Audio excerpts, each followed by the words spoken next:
Good evening, ladies and gentlemen.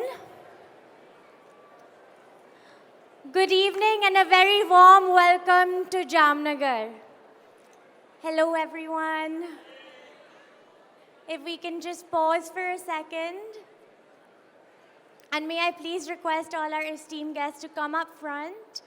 We're about to begin with the family speeches for tonight. Thank you.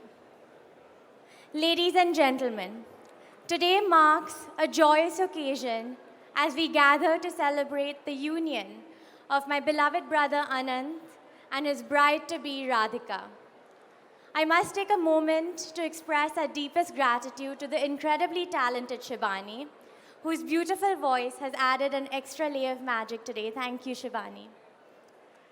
Most of all, I want to extend a heartfelt thank you to each and every one of you for gracing us with your presence here in Jamnagar. Your willingness to travel without knowing what your accommodations look like and the inability for any one of you to Google what that could look like really means a lot to us.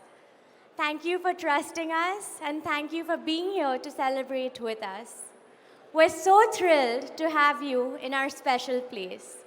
Jamnagar has been our home and has been a place that for my family and me has been truly, truly special.